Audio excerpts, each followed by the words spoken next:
This is our journey. We're making our little world a little brighter and a little greener. Step by step. Sometimes it's hard.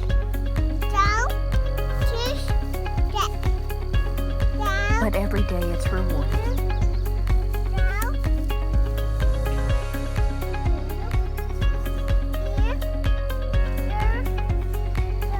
Come with us as we're trailer steading.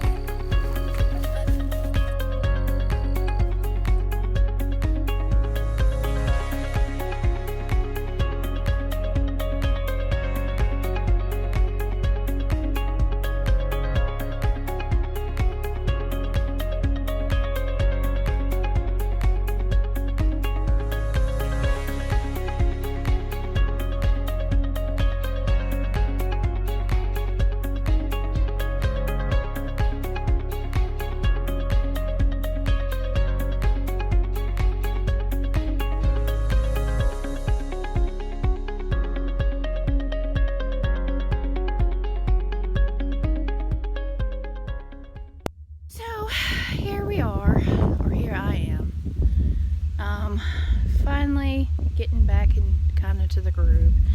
And yes, I was feeding my animals while I was depressed for my weeks, okay?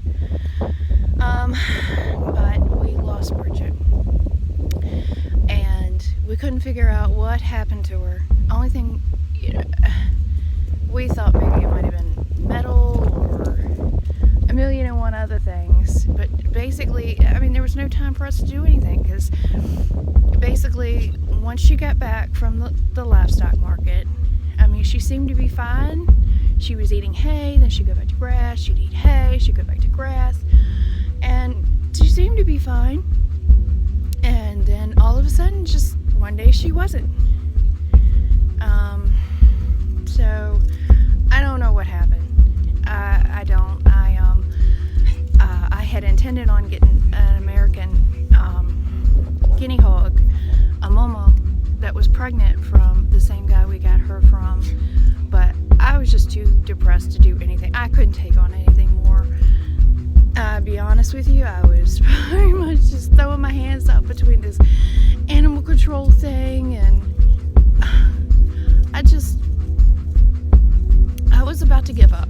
I really was. I was really about to give up.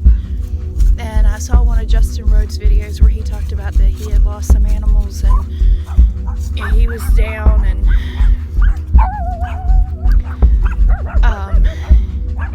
anyway, basically he kind of reminded me of why he was doing his thing, and that's kind of why I'm doing mine. I want a better future for my children and grandchildren. My children are making their way in the world right now, but in the future they may want to. They may want to do what I'm doing. I don't know. I really don't know. But I do think that at least my grandchildren, at least my one grandchild anyway, I think he really would enjoy the farming. And then the horses, they were doing so good. They had picked up so well, and then it looked like they had lost weight. And I mean, not like they were before, but still lost weight. And here we are getting, I think it's a week, maybe 2 weeks from when she's going to come back and examine the horses. And I'm just throwing my hands up and just so devastated.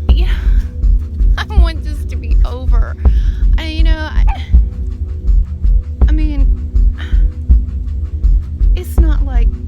It's not like I don't feed my animals. It's not like I don't take care of my animals.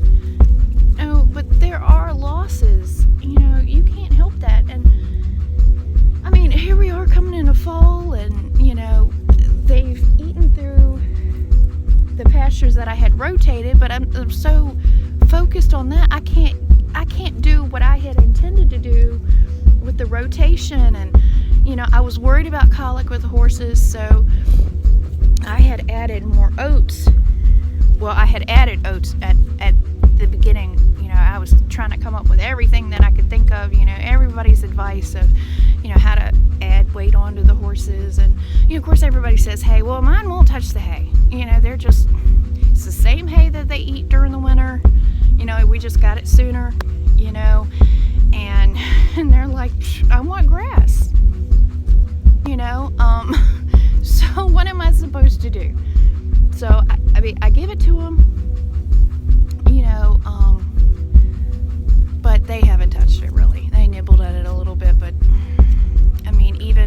even coming into fall, they're more interested in eating leaves off the trees than anything else. So I really,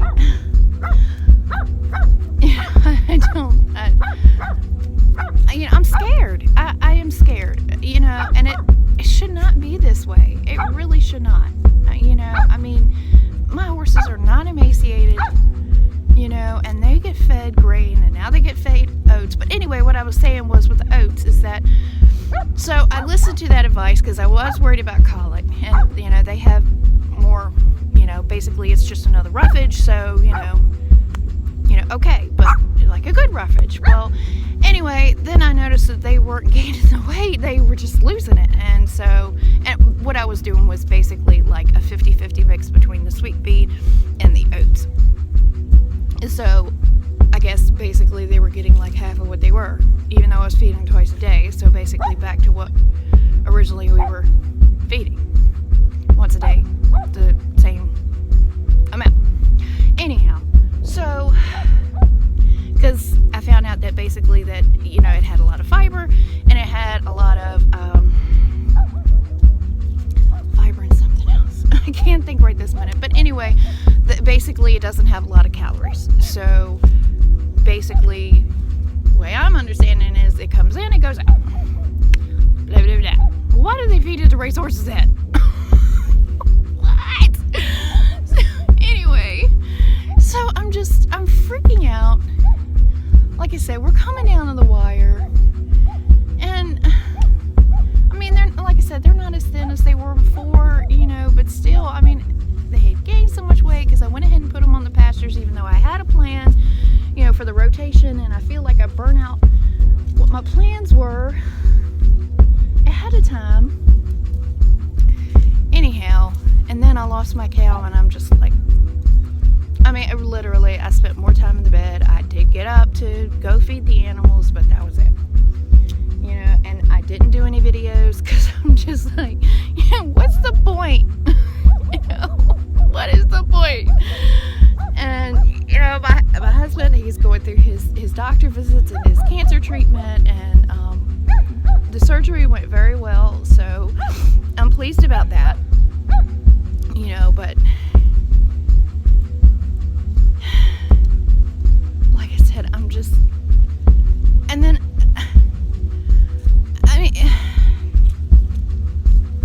and don't get me wrong, I would be more talkative and concerned about it if he didn't, as soon as I picked it, it was when I picked him up from the hospital, he was just like, all right, where are we going? Let's go do this. Let's go do that. Let's go do this for the fence. Let's go do okay, so obviously I don't have anything to be concerned about because he's got goals and, he's got drive, and I'm the one over here like, I don't even know if I want to do this anymore. But I do want to do it. But I'm so scared because, what if Animal Control says, okay, well, I'm going to take all your animals, and where would I be then? I have put so much money, so much time, so much effort. There's a reason why we bought this land in the first place. And it just seems like it's not fair. It's not fair.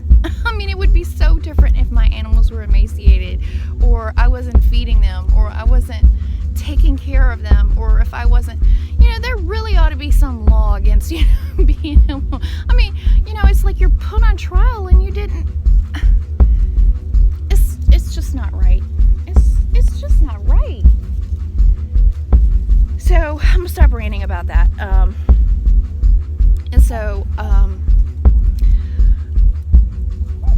I'll show you in a few minutes, but one of our shelters, we had terrible hailstorms from the hurricane, and it moved one of the shelters, but it literally picked up one of the other and threw it about 400 feet, it looks like, in the air, and it's crushed. So hopefully I'll do a split here and come back and show you. Okay, I'm not even gonna look at it. I'm not even gonna look at it. It's just too devastating to me right now. Okay, so what I'm working on right now, even though I had squared up, and because this was supposed to be for Bridget, with the electric line and the shelter, and so that, you know, she could work on this section, and basically we gradually moved down. And I'll go ahead and turn it around now. And I was kind of hoping that maybe Bridget would eat that hay, even though she had hay in her area. She would have anyway. I got them like all over the place. Make sure even with my rotation, basically, that, you know, we got it. Anyway, so I had blocked off this section here, and then you know, after we got hay, then I thought, okay, well, you know, let's do another section. And then I'm thinking to myself, this is so stupid. You know, you got break off, you know, it doesn't go all the way, you know, around. I mean, which basically we did figure out that this had a bigger plot because, you know, 660 by 660. Well, anyway, this is, well, basically a little more than 660 all the way around. So we figured that was half. Anyhow, so, well, a little bit more because it stopped over that way, but still close. But anyway, then I thought to myself, you know what? We went ahead and got 50 more, which I wish I had done that in the first place because it was cheaper to buy them that way by the box, as opposed to the 30 that we bought before. Anyway, so I'm trying to space them out a little bit more, and I want to go basically all the way down to the road, basically block out the road over there, and then go along that way, which I think about right there is like the end of that, because I want a road in between this side and that side, because that's the way we always had it before. Anyway, and then come back along. There's a road here on the other side. This hill basically is there, and then that way, but this is a big hill, of course. Anyway, and then go all the way back up to the front. Alright, so that way this section that we're working in now basically would have 1, 2, I guess really it would have 3 kind of areas, but basically the center part is what I'm after, to enclose with a road basically on both sides and down the middle, in between the two sections. But I got to do one section first, and I'm gonna stop it and flip it around too. This in the back, this is where we've had the horses. I should have gotten a little closer, but basically it's 3 acres there of, we had been working on it. It's kind of like the winter pasture because there's always stuff growing back there. We had planted a lot of orchard grass and alfalfa, and I want to say it was fescue. When I had researched it, basically it was like winter grasses, and I was really kind of hoping to wait on putting them on that, but that didn't work. So I went ahead and put them on there to basically make sure they were getting everything they could possibly be getting. And now I'm gonna, hopefully, I've already heralded several times, but